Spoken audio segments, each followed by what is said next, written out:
don't you just love Black History Month, despite it being the shortest month of the year? But we're grateful. With that said, we're going to celebrate and talk about historical events or iconic color figures of history leading to modern times. Oh, yes, love it. Beginning with Harriet Tubman. Then, of course, we can't talk about Harriet Tubman without mentioning Kanye West's viral comments of Harriet only sending them to work with white people. Was he telling the truth, though? Well, he may have been.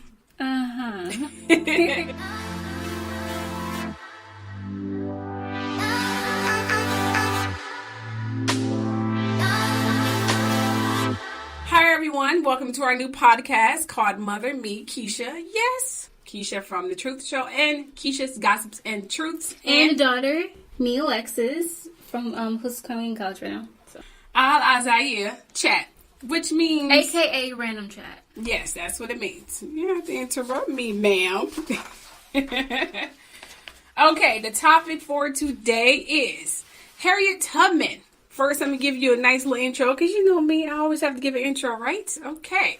Harriet Tubman was a key person of the abolitionists who was born into slavery. This iconic woman escaped slavery and subsequently made some 13 missions to rescue about 70 enslaved people, family and friends, and getting help from a team of anti-slavery activists and safe houses known as the Underground Railroad, who were paid to be a stopping point along the trip to the North, all while during the American Civil War, where she served as an armed scout and spy for the Union Army. But the question is, how could a woman, a black woman, could have pulled that off? I mean, this is very iconic, don't you think? Yeah, okay, so apparently, according to what Kanye West said, he said that Harriet Tubman didn't free slaves, and a lot of people got mad at that. Well, Harriet Tubman never actually freed the slaves. She just had the slaves go work for other white people. Well, yes. I mean, you know what? Let's just dig a little deeper, because I know a lot of people are thinking, okay, that's not true. But let me give you a little bit of insight on that, Alexis, because let me tell you something. He could be partially true. I think it coming from him made people automatically not believe in him, because he's known as his wacko. But is he really a wacko? But the thing is, I highly doubt they'll put some lies in the history books, right? Because we are taught that Harriet Tubman freed slaves. But here's a little details on how she actually managed to free about 70 enslaved people, and along with other things. Okay, it says this. Harriet Tubman, okay, she always worked in disguise and around winter when everyone was in their houses. She also did most of her escaping on Saturday evenings before the newspaper print that came out on that Monday morning. But here's the kicker. Harriet didn't know how to read, so she observed this and was told this by others. So she pretended to read when it was time for her to hide her disguise. She just sit there and put a newspaper or whatever the case may be in front of her face, even though she didn't know how to read. Okay. And here's another kicker that I didn't even know. I had to really find this out. She also suffered a hand injury as a child, and she used this pain or whatever kind of I don't know if she gets some kind of backlash from that blow to the head or something like that. She said it gave her premonitions that she used to say they were given by God. She also carried, and everyone knows this from the pictures and the paintings and the drawings and all other crap, she carried a revolver with her at all times. Oh, yes. So there was like one story my history teacher told us about. It was about one night where she went to sleep, and one guy could have easily took the gun and then escaped. Really? Yeah, he told us about that. It could be like a false story, but I wonder if it's true though. Well, no, it was one story where some slave tried to escape because I guess he was scared or whatnot. Yeah, I remember, it was the story that Tubman told of one man who insisted he was going back to the plantation. When morale got low among a group of fugitive slaves, she pointed the gun at his head and said, "You go on or die." Several days later, he was with the group as they entered Canada. So she had to deal with a lot of slaves who were still stuck in that slave mind. But here are the key points to the Underground Railroad. From Sandtown, Willow Grove, Delaware, to Camden, to the upper parts of America, and to Canada. Now, people kind of think, oh, she just, pushed them up to the north and she pushed them to, Chicago or Milwaukee. Yeah, that was some stopping points for some of the slaves, but they weren't from her. They were from other runners. It was more than one runner, trust me, that ran from slavery. Her runners ran to Canada. Heck, between 1850 and 1860, the upper part of Canada had increasingly amount of black population ranging from, get this, from 40,000 to 60,000 slaves. Remember, she's only noted for freeing about 70 to 100 slaves. But right now, even still today, most of them still face racism, but they were free. Even though she took them from the South and had them work in Canada and the upper parts of America and things of that nature, they still faced racism, but they were still free. And yes, they did work for white people because there weren't many black owners and things of that nature back in those days. So technically, Kanye West wasn't lying. She did free them from being an entitled slave, but they still went to work for white people. So, again, was he lying or was he telling the truth? And why are people so upset about him saying that? I think it's because it's him that said it because, well, it's not his first time saying off-the-wall comments. After all, this is Kanye West. This is the same person who acts a little bit crazy and psycho in front of paparazzi. Well, yeah, I mean, you have 100 cameras in your face. You'd be kind of crazy, too. I mean, you walk out the door and there's like 100 cameras flashing in your face, and then you married to the most captured woman in the world. Yes, Kanye West is married to Kim Kardashian. Did you guys forget that? Yeah. Everyone knows her in the UK. I read books, okay, from the UK, who literally quote Kardashians. Maybe I should do a blog about the Kardashians. They are well known in the UK. Which is very shocking for me. It's not shocking. Everyone knows who the Kardashian is, from Africa to, from England and Asia and so on and so forth. They are well known around the freaking world. Yes. So, times that by 3. I mean, you go crazy too. He did for a while. You remember? He used to fight the paparazzis, and then they, printed on front of tabloids and say he's a crazy nut. I think it was one capture where he accidentally hit his head on a pole because he wasn't paying attention. And he got mad at the paparazzi. That was hilarious. Kim was like, okay, she was trying to, play it off, but Kanye got real mad and started yelling. That was hilarious. But anyway, but getting back to the story. Okay. So, can we say that Kanye West was telling the truth? Technically, was he telling the truth? Let's be realistic here. Because they did go from the South as slaves and it came back to the North. And when it came back to the North, they technically were free, though, because they were enslaved. Mm-hmm. They weren't, but he didn't say they weren't free. He just said she just sent them to work for white people. Well, Harriet Tubman never actually freed the slaves. She just had the slaves go work for other white people. That's all he said. So was he technically lying? True, he wasn't. Mm-hmm. See, this is what the problem is. He wasn't lying. Okay, what about the infamous comment about slavery was a choice after 400 years? But people were killed and they were pretty much dragged back whenever they tried to escape. So if you think about it, slavery wasn't a choice for a lot of people. Well, okay.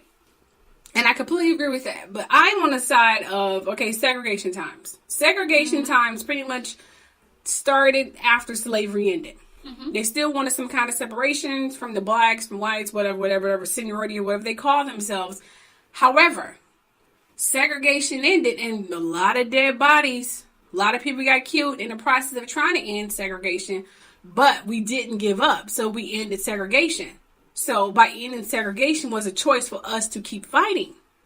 He mainly said, although there were many people in the 400 some odd years who tried to end slavery with their lives, literally, because let's face it, slaves did outnumber the white men. Although they had very extravagant weapons at the time, they're hard to load rifles and hatchets and things of that nature. But yes, some men would have been sacrificed. But again, slaves did outnumber their masters. So if they would have all banded together and came with some strategy and learned from their mistakes, slavery could have ended hundreds of years ago. But it's kind of hard to learn from your mistakes when you don't have a chance to really learn from them. I mean, you got to understand, like, slaves were working from sun up to sundown, and sometimes even, like, longer than that. I mean, they was working out in the fields. If they're working in the fields, they were working in a lot of different other places, like upkeeping a house, outside a house exterior. So if you really think about it, they didn't have a choice. Well, yeah, they didn't have a choice, but you had like 100 and 200 slaves and maybe 5 masters. You know what I mean? I mean, that's how you win wars. The numbers always win. I think if they would have worked together and some didn't have the slave mind and weren't so afraid, they could have done some damage. Even a small amount of slaves and the people who tried to end slavery back in those days, they did a number. I mean, they impacted a lot, and it was just maybe 100 or something along those lines, and they still impacted a lot. Robert Smalls, who actually did manage to fight off the slave owners on a boat, fight off the slave owners, and then he actually took the boat back to his homeland. So it wasn't impossible. I think slavery could have ended 400 years ago if we didn't give up and gave in to being scared and terrified, I guess, I mean, like you said, they tried to get free, but they got captured and they got killed and, things of that nature because they tried. Just imagine 1 or 2 slave men owners trying to catch 100 freaking slaves with them hard to load rifles. While some of them are distracting them, running all over the woods, and another one jump on the horse, knock him off the horse, beat his ass, because anger can give you definitely a high amount of adrenaline. Okay? Take the rifles and kill their men, and then go back and kill your people. It's only about 5 or 10 white people on the land anyway. You know what I mean? And then they all come with some concocted plan to go and free more slaves. Anger, built with adrenaline, built with intelligence. I think slavery could have ended 300-400 years ago, and it could have been reversed. Yeah, but you also have to understand that it wasn't that simple when you have a bunch of people who probably didn't speak the same language, because a lot of people misunderstand about Africa being a continent, and it's not one entire country where they speak the same language. Well, that's true. I mean, a lot of people didn't speak the same language, but the black people spoke the same language. Okay, I see your point. So we could have communicated in ways that white people didn't understand. You know what I mean? That's one advantage that we have on it. And not to mention our intelligence. We came up with songs to give them key points and when we're going to meet to get free. You know what I mean? So I think we were very, very intelligent. I think if we didn't give up, we could have ended slavery 400 years ago. I think in some point, you do have a point. It was a choice. We choose to stop fighting. If we chose to stop fighting with segregation, we'd still be living in segregated times right now. Unfortunately, a lot of our ancestors end up getting killed and burned. We saw the pictures. Of course. Thankfully and not thankfully, those got photographed. And it was during times where social media was able to be captured a lot better than just a story or a hearsay. But I think if we stayed resilient and stayed not forgiving and stayed like, I'm not taking it no more, slavery could have ended a long time ago if we didn't give in to our fear. And that was the problem. That's what helped Harriet Tubman. But despite, she did technically send the birth for white people. At least they wasn't working under them gruesome tasks like they were back in the South, though. True. But if you really, if you're being technical, slavery is still technically going on today. It's just not in the United States. Oh, yeah, I read. They still have slavery today. I think there's certain parts of the land where it's still actually legal to have slaves. Which is why despite race. Which is why I'm very thankful to be still in the United States, despite it can be really bad, but not as bad in some areas. That is definitely true. I mean, staying in America definitely gives you some advantages because you're free, although the circumstances with our political system is a whole nother subject, and that would be another podcast, too.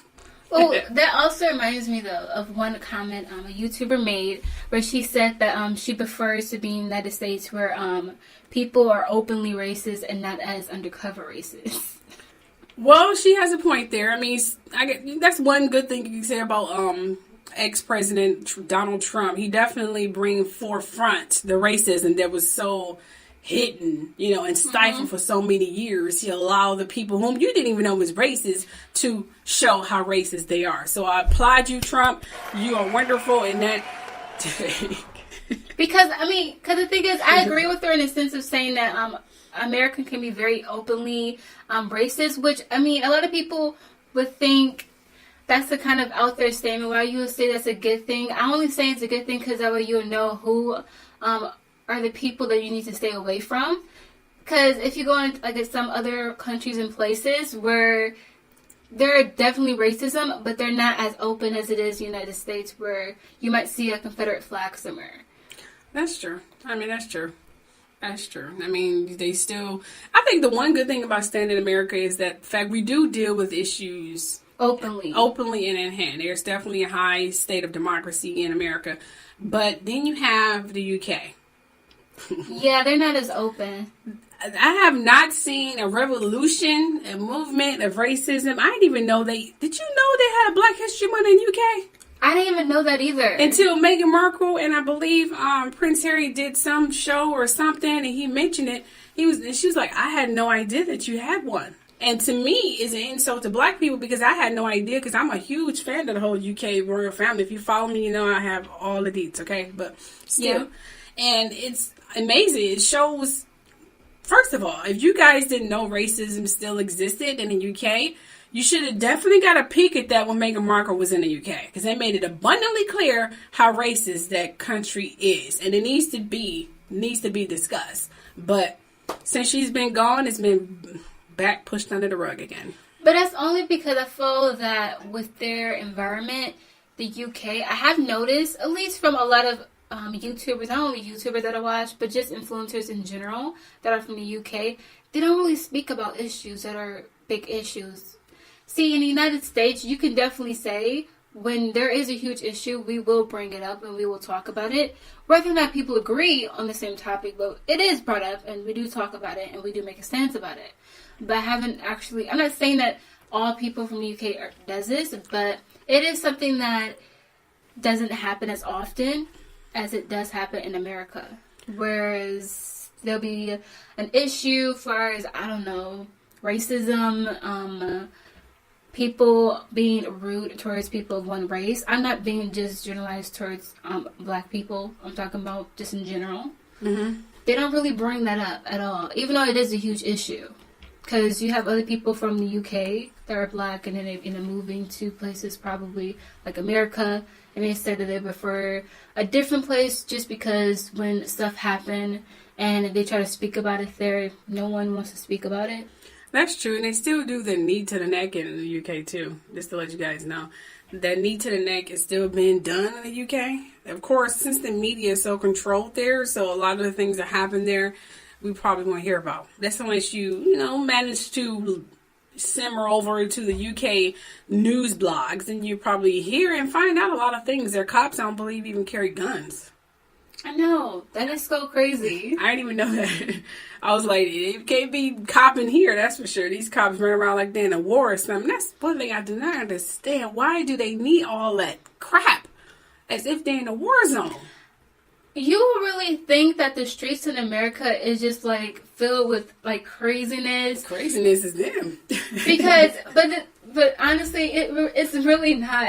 I know it's hard to believe that based on like Twitter pictures and videos. Like a lot of people they assume embellish a lot of stuff. They really do. But a lot of people assume like, oh, America must be just this crazy place, or people just screaming and like. All this absurdness, trust me, it is not that crazy. It really isn't. I know it's hard to believe that it's not, but it really isn't. It's just crazy to think that police carry that many weapons on them, though. Honestly, I don't understand why they need to carry that many. I mean, I don't even know what I probably understand the bulletproof vest, but they don't even need half of the stuff they're using, which just makes them seem more... like they're in some video game, and it seems like they can't wait to use the crap. Oh my gosh! Like talk about some police officers being gun happy. Sorry, oh trigger my happy. Gosh! Seriously, back in the day, I think all they had was a gun, handcuffs. I don't even think they even had mace, and then they had a club. Bulletproof vest was slowly being a mandatory kind of thing, but it wasn't mandatory, and that's it. These fools got enough to be in a fucking war. I mean, it's not a war. It's not a war. People are not running around shooting cops. Of course. And they're not running around shooting each other, despite what the newspapers may say. But yeah, that does not happen on a regular like that. I know. I don't even know why certain cities in Wisconsin, I believe it is, Chicago, and other parts of America where they have a gazillion districts in one city. Okay? It goes back to what Malcolm X said. Matter of fact, just listen to what he said. The controlled press, the white press, inflames the white public against Negroes. The police are able to use it to paint the Negro community as a criminal element. The police are able to use the press to make the white public think that 90% or 99% of the Negroes in the Negro community are criminals. And once the white public is convinced that most of the Negro community is a criminal element, then this automatically paves the way for the police to move into the Negro community, exercising Gestapo tactics, stopping any black man who is on the sidewalk, whether he is guilty or whether he is innocent, whether he is well dressed or whether he is poorly dressed, whether he is educated or whether he is dumb, whether he's a Christian or whether he's a Muslim. As long as he is black and a member of the Negro community, the white public thinks that the white policeman is justified in going in there and trampling on that man's civil rights and on that man's human rights. Once the police have convinced the white public that the so-called Negro community is a criminal element, they can go in and question, brutalize, murder unarmed, innocent Negroes, and the white public is gullible enough to back them up. This makes the Negro community a police state. This makes the Negro neighborhood a police state. It's the most heavily patrolled. It has more police in it than any other neighborhood, yet it has more crime in it than any other neighborhood. How can you have more cops and more crime? Why? It shows you that the cops must be in cahoots with the criminals. Yeah, so you definitely wonder who are the criminals. Yeah. Because where the crime coming from? Why you need all and it's still the high crime rate? How do you have these many districts and police stations when the crime rate is still so high? Who the criminals are? It definitely makes you wonder. A lot of things that Malcolm X has said has definitely been very valid right now. Yes. In order for you and me to devise some kind of method or strategy to offset some of the events or a repetition of the events that have taken place here in Los Angeles recently, we have to go to the root. We have to go to the cause. Dealing with the condition itself is not enough. And it is because of our effort toward getting straight to the root that people oftentimes think we're dealing in hate. We are oppressed. We are exploited. We are downtrodden. We are denied not only civil rights, but even human rights. So the only way we're going to get some of this oppression and exploitation away from us or aside from us is come together against the common enemy. Who taught you to hate the texture of your hair? Who taught you to hate the color of your skin to such extent that you bleach to get like the white man? Who taught you to hate the shape of your nose and the shape of your lips? Who taught you to hate yourself from the top of your head to the soles of your feet? Who taught you to hate your own kind? Who taught you to hate the race that you belong to? So much so that you don't want to be around each other.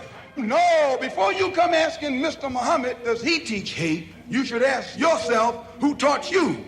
I mean, seriously. I mean, the man was a legend. He should have streets named after him. We should have a day celebrating him as well. Mm-hmm. I think the reason a lot of America don't want to celebrate him because not only was he very intelligent, but he was also revealing a lot of the black roots that they didn't want us to know. Yeah. I mean, Martin Luther King, and we'll discuss this on our next podcast, by the way, giving you a sneak peek. He was a great, yes, he was very revolutionary in the civil rights and things of that nature, but he was strictly more so by the book. He didn't teach you a lot of American roots. He teach you to be strong, to be brave, to be religious, so to speak, and to be peaceful. Completely understand that.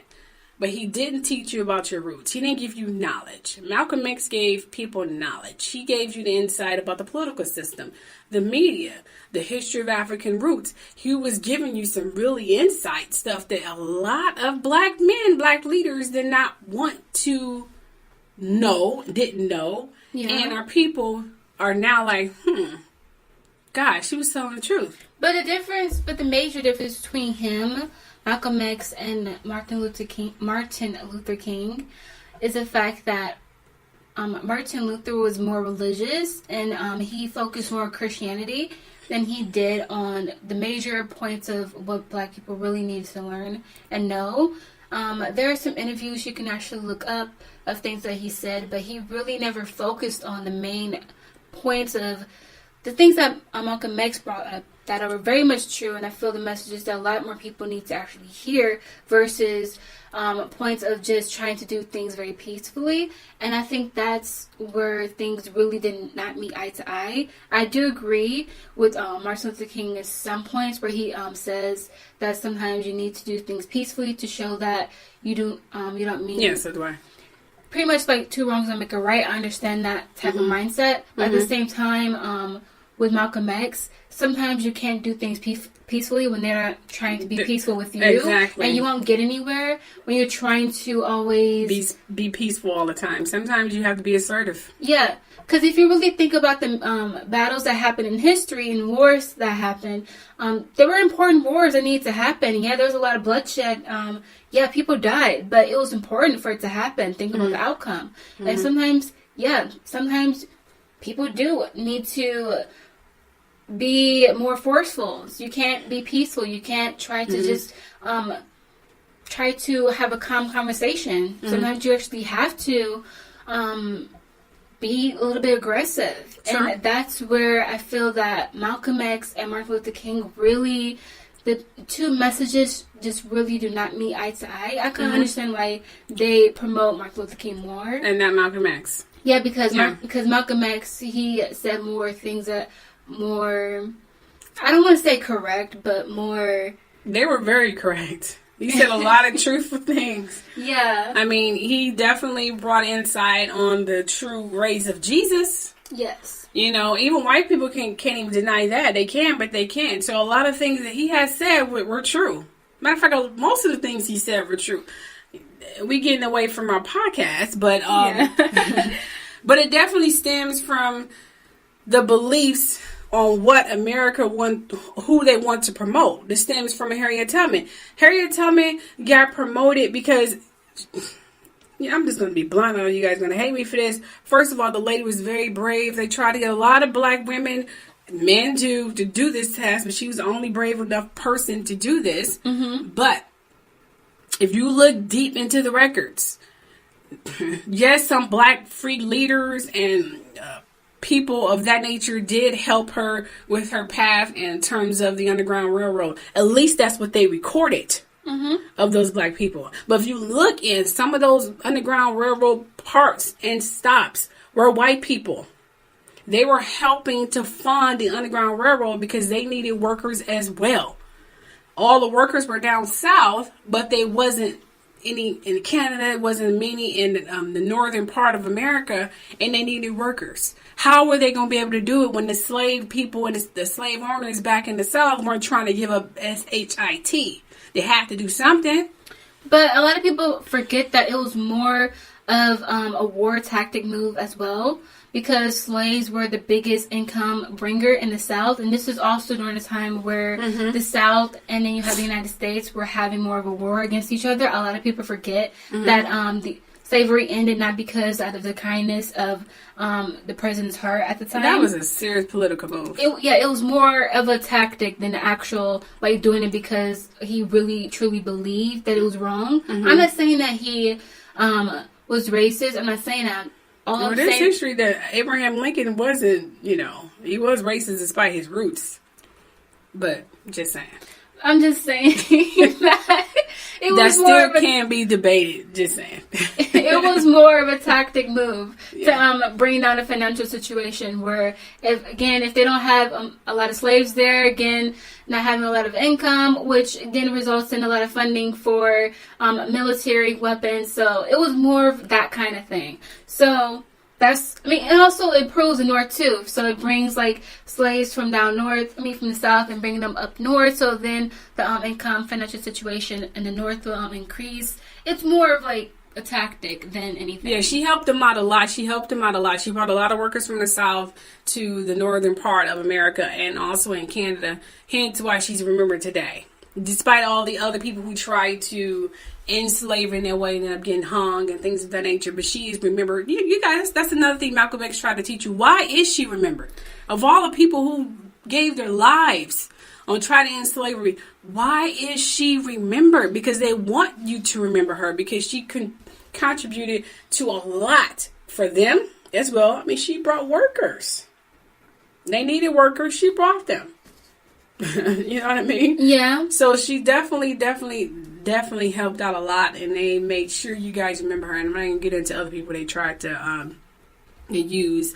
There also was plagiarists, but that's a whole nother thing. I'm not saying she's a plagiarist, but I'm just saying they have a tactic on who you should remember, who you should not remember. That stems from Malcolm X and Martin Luther King. Why do we remember Martin Luther King so much and not Malcolm X? You see what I'm saying? Of course. Yeah, Malcolm X was giving you history, roots, and things of that nature. Martin Luther King was planted, by the Bible. He was a very religious man, despite him cheating on his wife, but he was very religious, and he was speaking peace and yada, yada, yada, and blah, blah, blah. Malcolm X is speaking another thing. Although their end result was the same, but they went about it with two different strategies. Same result, different strategies. So there's a reason why one is remembered and why one wasn't. Peace, no knowledge. Peace, but I'm giving you knowledge. So it's like, okay, I'm going to teach you how to fish. That whole phrase there. Martin Luther King wasn't doing that. He was just, I want to end it, but I'm doing it by peace, by your laws. Malcolm X is giving you the root to these laws and where they came from. So that's why I think where the whole differences is. And Harriet Tubman, she contributed to a lot for the white man. She did, although she did free slaves from the horrific treatment in the South. But she did take them to work with white people. So we can clearly say, that Kanye West was correct? Technically, yes. She don't want to say it. But I'm like, yes. He was correct. Let's give him a hand clap. Okay. Here it is. He was right. He was correct. Okay. Despite he's the one who said it. Maybe we should have had someone else who, said it. That had some prestige. Like Obama or something. Maybe he should have said it. People probably would have been like, oh yeah. Okay. Well, I guess we can say that'll be an endless debate like everything else Kanye West says, right? Yeah. Well, that's it for today's podcast. Tune in for Tuesday's podcast. Oh, yes. We are here every Tuesday and Thursday. Yeah, and we have a lot more coming. No filter, especially you, Mom. Anyway, talk to you all later. Well, bye-bye.